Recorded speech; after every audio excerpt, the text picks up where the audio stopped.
नमस्कार। हम अपने आगे क्लास करते हैं AG3 की, एनिमल हस्बेंड्री की। पिछली क्लास में हमने जियोलॉजिकल क्लासिफिकेशन पढ़ा था, उसी को आगे कंटिन्यू कर रहे हैं। मुझे उम्मीद है आपने जो है जियोलॉजिकल क्लासिफिकेशन का जो पोर्शन मैंने उस वीडियो में आपको बता दिया था वो आपने अच्छे से पढ़ लिया होगा। अगर आप उसको पढ़ चुके हैं तो यह वाला वीडियो आपको पूरी तरह अच्छे से समझ में आ जाएगा। अगर अभी तक नहीं पढ़ा है तो पहले उस वीडियो को देखिए और उसके बाद इस वीडियो पर आइए। चलिए, ये उसी का आगे कंटिन्यू है, तो आगे चलते हैं।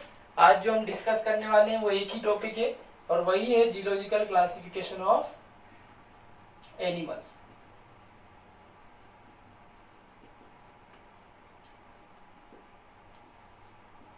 इसको हम आज डिस्कस करेंगे।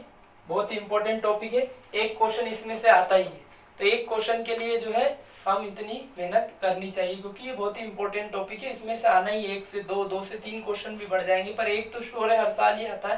तो चलिए देखते हैं।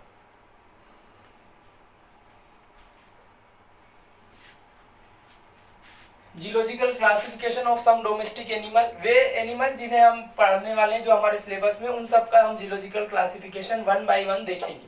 चलिए, सबसे पहले चलते हैं काऊ पर। ठीक है, किन किन का हम देखने वाले हैं ये हम थोड़ा सा देख रहे हैं। काऊ, शीप, पिग, हॉर्स, बफेलो, गोट, केमल और एश यानी गधे, डंकी तक हम देखेंगे, है ना। तो हम फर्स्ट पे चलते हैं, सबसे पहले पे काऊ पे। हाँ, ये सबके बारे में थोड़ा सा दिया हुआ है कि सबका किंगडम क्या है। देखो, जब जहां तक सबका सेम है वहां तक हम सेम याद कर लेते हैं और उसके आगे जो रहेगा वो फिर हम वन बाय वन देखते चलेंगे। जैसे अगर जितने भी एनिमल अभी हमने पीछे देखे, काऊ, बफेलो, शीप एंड गोट, उन सब का किंगडम क्या है तो आपको याद रखना है एनिमिलिया। मैंने कल भी बताया था कि एनिमिलिया में सारे एनिमल्स आ जाते हैं, है ना। फाइलम क्या है? कोर्डेटा। कोर्डेटा मतलब वो जिनके पास नोटोकॉर्ड है। सब फाइलम क्या है? वर्टेब्रेटा। यहाँ पर एक सब फाइलम वाली बात आ गई। वर्टेब्रेटा में कौन आता है? जिनके पास वर्टेब्रल कॉलम है। क्लास वर्टेब्रल कॉलम क्या होती है? मेरुदंड, है ना। क्लास क्या है? मेमेलिया। मेमेलिया मतलब स्तनधारी। सब क्लास क्या है? यूथीरिया। यूथीरिया यानी जिनके पास प्लेसेंटा होती है ना, गर्भनाल। मैंने कल बताया था प्लेसेंटा के बारे में। चलिए, तो ये तो सेम है इतना सब एनिमल का। काऊ, बफेलो, शीप एंड गोट जो भी अभी हमने पीछे देखे, एक बार पीछे चल के देख लेते हैं।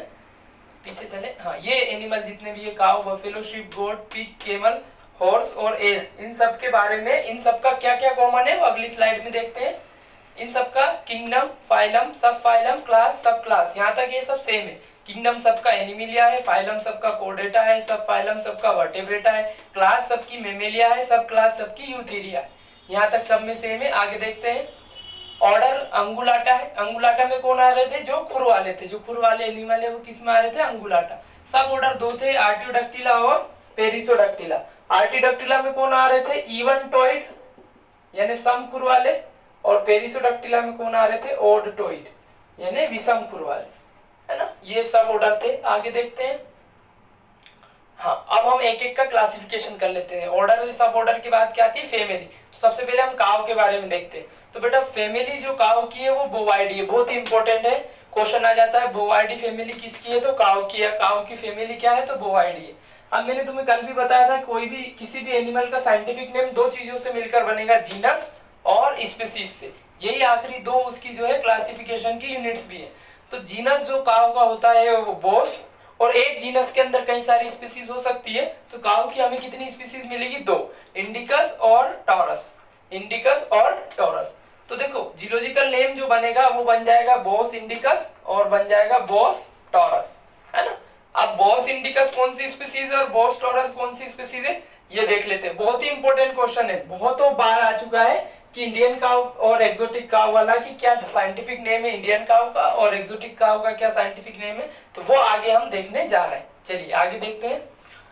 हाँ, हम्ड और हम्पलेस, ये मैं आपको बताऊंगा अभी। पहले हम जियोलॉजिकल नेम देख लेते हैं। एक जियोलॉजिकल नेम हमें मिला बोस जीनस के साथ बोस इंडिकस, और एक मिला हमें बोस टॉरस। तो देखो, बोस इंडिकस जो है वो इंडियन काऊ का नाम है। किसका है? इंडियन काऊ का। आगे ये भी आ जाएगा, है ना, मैं लिख दे रहा हूँ। इंडियन काऊ का नाम क्या है? बोस इंडिकस। और बोस टॉरस कौन सी काऊ का है? एक्सोटिक। एक्सोटिक मतलब क्या होता है बेटा? विदेशी, है ना। इंडियन की जगह इंडिजिनियस भी आ सकता है, यानी देसी गाय। हिंदी में ऐसे भी आ सकता है, देसी गाय और विदेशी गाय। तो देसी गाय का साइंटिफिक नेम हमें याद हो गया है, बॉस इंडिकस। और एक्सोटिक काऊ का क्या है? Boss taurus. दोनों में अंतर क्या है? अब ये एक समस्या आ जाती है, भाई हम कैसे पहचानेंगे कि देसी है या विदेशी है। तो देसी गाय जो है उसमें आपको कुबड़ देखने को मिलेगी, है ना, ये दिख रही है, और विदेशी गाय में आपको कुबड़ देखने को नहीं मिलेगी। ठीक है, कुबड़ को क्या बोलते हैं, हम्प, हम्प यानी कुबड़। देखिए कुबड़ है ना, ऊपर जो गाय की रहती है वो हम्प किस में रहेगी, देसी में, और विदेशी में वो नहीं रहेगी। तो क्वेश्चन ऐसे भी आता है कि हम्प्ड काऊ का क्या नाम है, तो हम्प्ड काऊ का नाम भी वही है, बोस इंडिकस। अगर वो कहता है हम्पलेस, तो हम्पलेस कौन सी होती है, विदेशी होती है, और विदेशी का नाम क्या है, बोस टॉरस। हमें समझ जाना है। काऊ के बारे में अगर पूछता है कि काऊ जो है, काऊ का जीनस क्या है, तो देखो जियोलॉजिकल नेम कभी भी जीनस और स्पीसीज के साथ बने रहते हैं। तो जीनस बॉस है और स्पीसीज क्या है, इंडिकस और टॉरस। देसी का क्या है, इंडिकस, और विदेशी का क्या है, टॉरस। आगे चलते हैं। हाँ, यहाँ आपको देखने को मिल गया, देखो जो हमने बॉस इंडिकस जो पढ़ा था वो किसका नाम था, इंडियन काऊ, है ना, और जो एक्सोटिक काऊ था, काऊ थी, उसका नाम क्या था, एक्सोटिक काऊ का नाम था बॉस टॉरस। ठीक है, तो ये हमें याद हो गया। देखिए अब इंडियन काऊ को और क्या बोलते हैं, जेबू गाय। क्या बोलते हैं, जेबू काऊ भी बोलते हैं, जेबू काऊ, ब्राह्मण काऊ।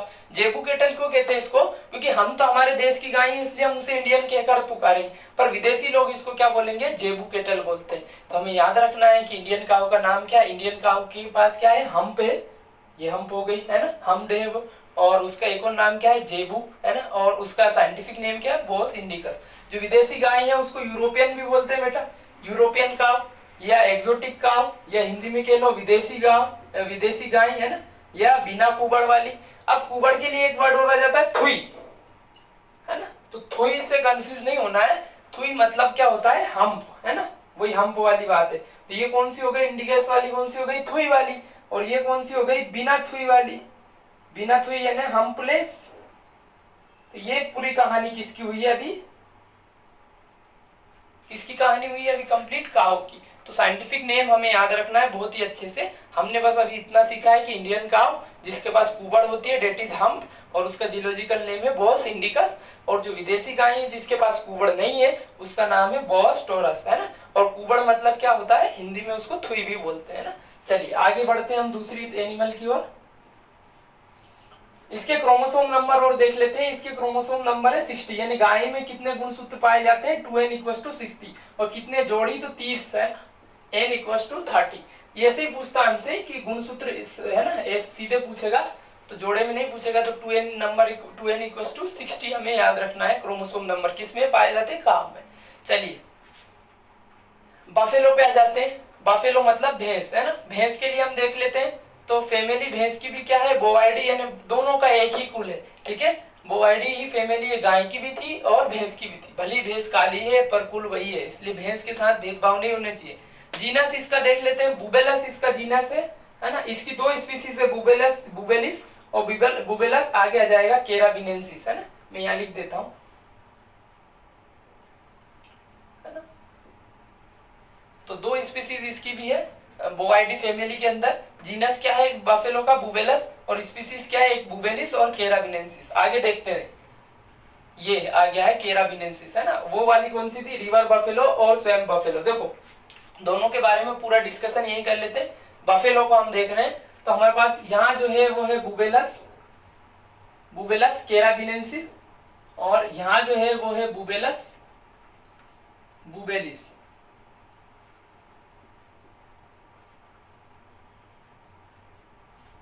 बुबेलस बुबेलिस और बुबेलस केराबिनेंसिस।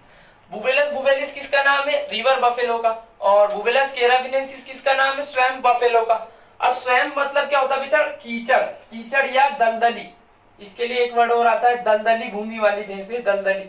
अब रिवर बफेलो और स्वैम्प बफेलो में क्या अंतर है, तो रिवर बफेलो जो है आपको डोमेस्टिकेट बफेलो है, डोमेस्टिकेटेड यानी पालतू है, ठीक है, पालतू है। और ये क्या करती है, नदी में कूदना पसंद करती है या नदी में तैरना पसंद करती है, नदी भैंसे इनको बोलते हैं, ठीक है। और स्वयं बफेलो कैसी है, दलदली भैंसे हैं, है ना, ये दलदल में रहना पसंद करेगी, ठीक है। ये जंगली भैंसे हैं, इन्हें पाला नहीं जाता है, ठीक है। ये कहाँ मिलेगी, ये मिलेगी बेटा गिर फॉरेस्ट ऑफ गुजरात।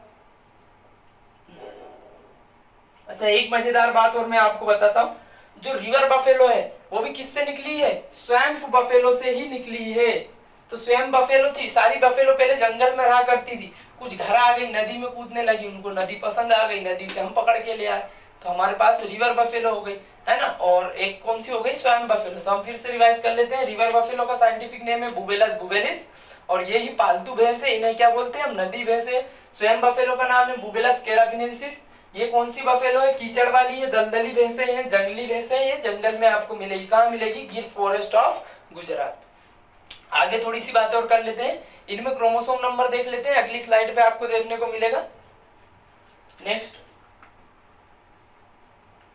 ये रहे क्रोमोसोम नंबर। जो रिवर बफेलो है उसमें क्रोमोसोम नंबर आपको कितने मिलेंगे, 50, और जो स्वयं बफेलो है उसमें क्रोमोसोम नंबर आपको कितने मिलेंगे, 48। बहुत ही बार पूछ लिया बेटा, नदी भैंसे और जंगली भैंसे दोनों में गुणसूत्र, तो ये बहुत कंफ्यूजिंग हो जाता है बच्चों के लिए कि 50 है कि 48 है। तो हमें दोनों का याद रखना है कि जो हम नदी भैंसे देख रहे हैं उनमें गुणसूत्र 50 है, जबकि जो जंगली भैंसे हैं वो सब कितनी गुणसूत्र वाली है, 48 वाली, है ना।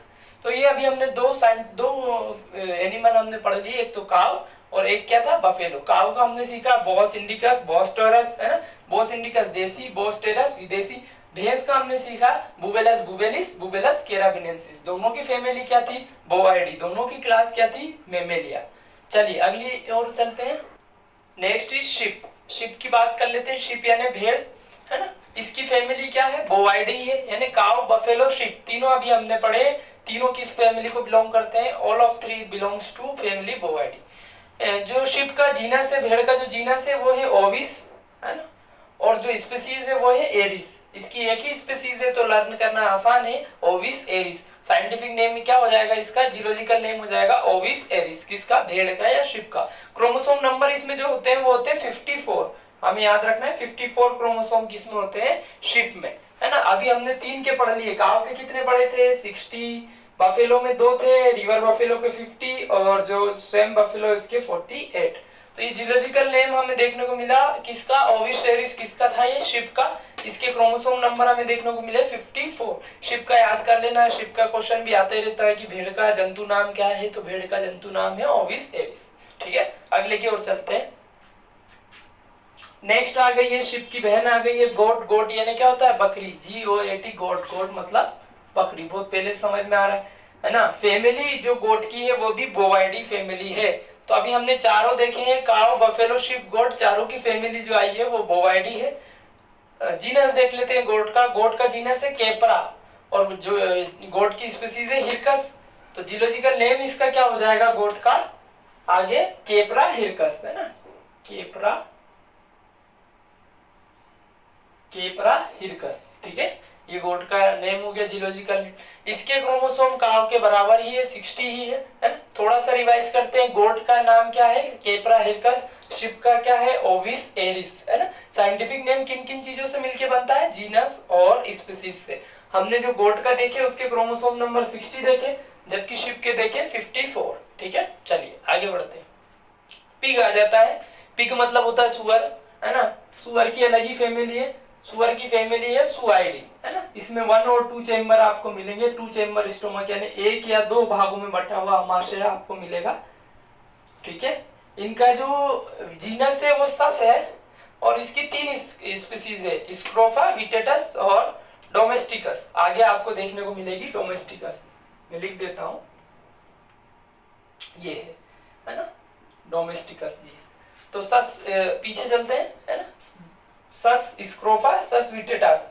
तो देखिए जो सुअर है उसकी फैमिली हमें देखने को मिली सुआइडी, है ना, और जीनस क्या है, सस। अब इसकी स्पीसीज की बात कर लेते हैं। तो जो स्क्रोफा और विटेटास है ये दोनों वाइल्ड स्पीसीज है, यानी जंगली स्पीसीज है ना, जंगली सुअर है। कौन, सस स्क्रोफा और सस विटेटस। जो डोमेस्टिक है या जो पालतू है, जो पालतू सुअर है वो क्या है, सस डोमेस्टिकस। आगे चले, ये है सस डोमेस्टिक, है ना, ये डोमेस्टिक है सस डोमेस्टिकस, और सस स्क्रोफा और सस विटेटस जो है वो क्या है, वो दोनों वाइल्ड है। पिग के बारे में और थोड़ी सी बात कर लेते हैं। देखो पिग के लिए सबसे ज्यादा पिग कहाँ पाले जाते हैं, पिग की जो स्टेट है वो कहाँ है, आसाम, है ना। आसाम में पाले जाते हैं। आसाम चीन के पास ही है, तो चीन में भी सुअर सबसे ज्यादा पाले जाते हैं। प्रश्न आता है सुअर सबसे ज्यादा कहाँ है, पिग कहाँ है सबसे ज्यादा, तो पिग कहाँ है, कंट्री आती है तो चाइना, और अगर स्टेट पूछता है किस स्टेट में है तो आसाम। अच्छा, आपको एक पता करके कमेंट करना है वीडियो में कि पिग में अभी एक फ्लू आई है अपने जैसे कोरोना वायरस इंसानों में चल रहा है, ऐसे पिग में भी चल रहा है। उनकी कोरोना वायरस क्या है, आप कमेंट में कमेंट करके बताएं। अगर आप सही जवाब देते हैं तो मैं आपकी कमेंट को लाइक करूंगा। आगे बढ़ते हैं। क्रोमोसोम नंबर पिग में होते हैं 38। पिग यानी सस डोमेस्टिकस, सस डोमेस्टिकस जो पालतू है, और सस स्क्रोफा और सस विटिटास जो जंगली है। इन तीनों में क्रोमोसोम नंबर सेम है, वो कितने हैं 38। ठीक है, और पिग के लिए फर्स्ट स्टेट क्या है, आसाम। चलिए केमल की बात कर लेते हैं। केमल जो है कहाँ मिलेंगे सबसे ज्यादा, आपको देखने को मिलेंगे राजस्थान, है ना, सबको पता है। और सबसे ज्यादा नंबर ऑफ केमल अभी हमारी बॉर्डर सिक्योरिटी फोर्स के पास है, बीएसएफ के पास, क्योंकि इनको गश्त करने के लिए, है ना, राजस्थान में जो हमारी बाउंड्री पाकिस्तान से लगी हुई है उस पर गश्त करने के लिए ऊंटों की जरूरत होती है, जो आपको बीएसएफ में मिलेंगे। फैमिली जो है इनकी वो है केमिलाइडी। केमल की जो फैमिली है वो है केमिलाइडी। केमिलाइडी फैमिली की जो स्पेशलिटी है वो है 3 चेम्बर्ड स्टोमक। इनमें तीन हिस्सों वाला आमाशय है ना, 3 चेम्बर्ड स्टोमक इनकी स्पेशलिटी। इसके अलावा ये सूडो रूमिनेंट है, झूठे रोमंत, नकली रोमंती, है ना। तो ये दोनों इनकी स्पीसीज है। जो केमल का जो जीनस हो जाता है वो हो जाता है केमेलस। और आगे देखें, इसकी 2 स्पीसीज हैं, केमेलस बैक्टीरियांस और केमेलस डोमेंडेरियंस। केमेलस बैक्टीरियांस और केमेलस डोमेंडेरियंस, है ना। तो ये जो है 2 हम्ड है, और जो बैक्टीरियांस है ना, जो बैक्टीरियांस है वो 2 हम्ड है, और जो डोमेंडेरियंस है वो सिंगल हम्ड है। तो ये हमें याद नहीं रहता है। देखो जीनस तो हमें याद रह गया केमेलस, क्योंकि केमल है तो केमेलस जीनस है ना। स्पीसीज याद नहीं रह रही है, तो थोड़ा सा धीमे धीमे याद करते हैं हम कि केमल का जो फैमिली है वो है केमिलाइडी, केमल का जो जीनस है वो है केमेलस। अब स्पीसीज की बात कर लेते हैं। 2 स्पीसीज हमें देखने को मिल रही है, that is Bactrians and dromedarians. तो now we have to learn that in Bactrians how many hump and in dromedarians how many hump. तो हमें याद करने का तरीका 2 में 2 नहीं है, यानी जो डोमेंडेरियंस है उसमें केवल एक ही कुबड़ है, और जो बैक्टीरियंस है उसमें 2 कुबड़ है। ठीक है, ये जो 2 कुबड़ वाला है ये इंडियन ऊंट है, इंडियन केमल है, जो भारतीय के रेगिस्तान में देखने को मिलेगा, इंडियन केमल। और ये जो एक हम्प वाला है ये अरबी केमल है, या अरब केमल है, अरबी, है ना। ये शेखों के पास देखने को मिलेगा, है ना। शेख समझते हैं ना, जो है आपको दुबई वगैरह, जो दुबई कोई कंट्री नहीं है, यूएई है, तो यूएई में आपको ये देखने के मिलेंगे अरबी केमल जो रहते हैं, अरबी ऊंट वहां पर देखने को मिलेंगे। पहचान क्या है, एक हम्प है, और जो हमारे केमल है उनमें कितनी हम्प है, 2 हम्प है। तो 2 हम्प्ड वाले को क्या कहते हैं, केमिलस बैक्टीरियंस, और सिंगल हम्प वाले को केमिलस डोमेंडेरियंस। ये देखिए आगे, ये एशियन केमल है, एशियन को मैंने इंडियन भी कह दिया, और ये अरेबियन केमल है ना, जो अरब कंट्रीज में आपको देखने को मिलेगा। अरब को खाड़ी के देश भी कहते हैं, अरेबियन कंट्रीज को। चलिए आगे देखते हैं। दोनों में जो क्रोमोसोम है, एशियन में और जो अरेबियन है, दोनों में क्रोमोसोम नंबर सेम है, डेट इज 74। तो हमें याद रखने हैं क्रोमोसोम नंबर सबके किसके कितने। अभी तक हमने काव बकरी दोनों के देखे थे 60, और इसमें हमें देखने को मिले 74। हम किन किन का जियोलॉजिकल क्लासिफिकेशन पढ़ चुके हैं, काव, बफेलो, शिप, गोट और पिग। अभी हम जो पढ़ रहे हैं वो क्या है, केमल। तो ये केमल का भी कंप्लीट होने को जा रहा है ना। तो हमें याद रखना है बहुत ही अच्छे से सबके साइंटिफिक नेम और सबके क्रोमोसोम नंबर, और किसकी कितनी स्पीसीज है। इनमें से शिप और गोट ऐसे थे जिनकी एक ही स्पीसीज थी, है ना, ओविसेरिस, केप्रा हिरकस। काऊ में आपको 2 देखने को मिली थी, इंडियन और एक्सोटिक। बफेलो में आपको 2 देखने को मिली थी, रिवर बफेलो, स्वाम बफेलो। केमल में आपको 2 देखने को मिला है, इंडियन केमल और अरेबियन केमल। पिग में आपको 3 देखने को मिली थी, 3 में से 1 डोमेस्टिक थी और 2 जो थी वो कौन सी थी, वाइल्ड थी। चलिए, तो ये हम केमल पर पहुंच चुके हैं। केमल के आगे देखते हैं, आगे चलते हैं हॉर्स और एश यानी गधे की ओर। इसमें इनकी फैमिली में एक और बंदा है जो है जेब्रा। जेब्रा आपको देखने को मिलेगा, है ना। तो ये तीनों है भाई है, एश, हॉर्स और जेब्रा। गधा और घोड़ा दोनों भाई भाई है ना। फैमिली दोनों की क्या है, इक्वाइडी है, इक्वाइडी फैमिली के ये है ना। अभी तक जो फैमिली हमने पढ़ी वो थी सुआइडी, केमेलाइडी, बोवाइडी। काउ बफेलो शिप गोट की कौन सी थी, बोवाइडी।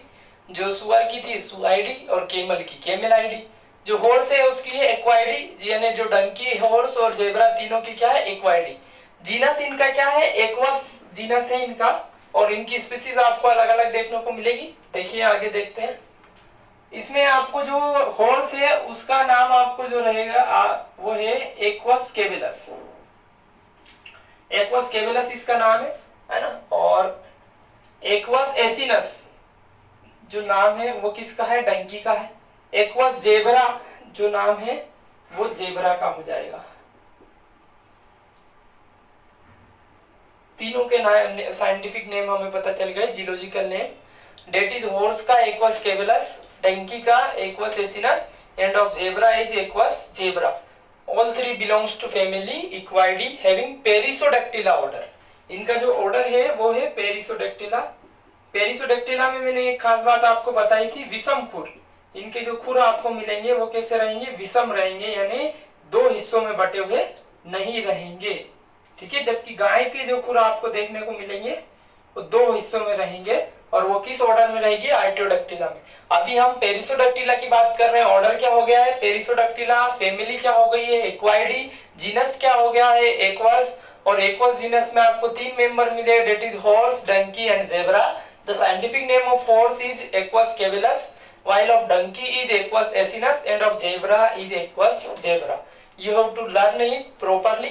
अच्छे से आपको ये याद रखना है। हमारा जियोलॉजिकल क्लासिफिकेशन यहाँ पर खत्म होता है। इसके अलावा आपको जो है एलिफेंट है ना, एलिफेंट के अलावा और भी आपको बाकी चीजें और याद रखनी चाहिए जो कि जरूरी है। ठीक है, तो एलिफेंट के अलावा कैट, डॉग, इन सब के साइंटिफिक नेम होते हैं, पर अभी हमें इतना नहीं पढ़ना है। ज्यादातर जो क्वेश्चन आते हैं वो चार ही जगह से आते हैं, काउ, बफेलो, शिप और गोट से।